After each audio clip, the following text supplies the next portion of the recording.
పంపులు లిఫ్టులకు బిల్లులు ఇవ్వాలి కదా. ఇమ్మీడియట్ గా సుప్రీంకోర్టుకు పోయి సుప్రీంకోర్టులో ఏం చెప్పిండు, ఇది మొత్తం సాగునీటి పారుదల ప్రాజెక్టు కాదు, డ్రింకింగ్ వాటర్ ప్రాజెక్టు. మేము 7.15 టీఎంసీలు తాగునీళ్ల కోసం ఈ ప్రాజెక్టును కట్టుకుంటున్నాము అని అఫిడవిట్ వేసి సుప్రీంకోర్టులో అండర్టేకింగ్ తీసుకొని సుప్రీంకోర్టు ఏమి ఇచ్చిందంటే ప్రపంచ జల విధానంలో తాగునీళ్లకు మొదటి ప్రాధాన్యత, సాగునీరుకు రెండవ ప్రాధాన్యత, విద్యుత్ ఉత్పత్తికి మూడవ ప్రాధాన్యత, ఇండస్ట్రియలైజేషన్ కు నాలుగవ ప్రాధాన్యత, పరిశ్రమలకు వాడుకోవడానికి. తాగునీళ్ల సమస్య వచ్చినప్పుడు ఏ నిబంధన లేదు, మీరు తాగునీళ్ల కోసం ప్రాజెక్టు కట్టుకోవచ్చు అని 2023లో ఒక ఆర్డర్ ఇచ్చింది.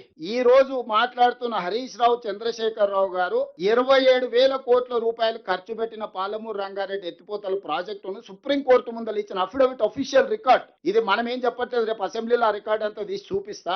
ఏమన్నాడంటే అసలు ఇది సాగునీటి ప్రాజెక్టే కాదు, ఇది తాగునీటి ప్రాజెక్టు, మాకు తాగునీళ్ళకి సమస్య ఉన్నది, తాగునీటి సమస్యను తీర్చుకోవడానికి పాలమూరు రంగారెడ్డి ఎత్తిపోతలు కడుతున్నాము, దానికి 7.15 టీఎంసీ నీళ్లు సరిపోతాయి, దీనికి అనుమతి ఇవ్వమని తెలంగాణ రాష్ట్ర ప్రభుత్వం చంద్రశేఖర్ రావు గారు హరీష్ రావు గారు పోయి సుప్రీంకోర్టులో కేసు వేస్తే సుప్రీంకోర్టు జడ్జిమెంట్ డైరెక్షన్ ఇచ్చింది. మీరు 7.15 టీఎంసీ ఫర్ డ్రింకింగ్ వాటర్ పనులు చేసుకోండి, మీరు వ్యవసాయానికి అసలు ఇక్కడ మట్టి తీసి ఇక్కడ పోయడానికి వీలేదని 2023లో మనకు ఆర్డర్ ఇచ్చింది. దాంతో పాలమూరు రంగారెడ్డిలో 27,000 కోట్ల రూపాయలు ఖర్చు పెట్టిన తర్వాత ఎక్కడిదక్కడే స్టాండ్ స్టిల్ అయింది.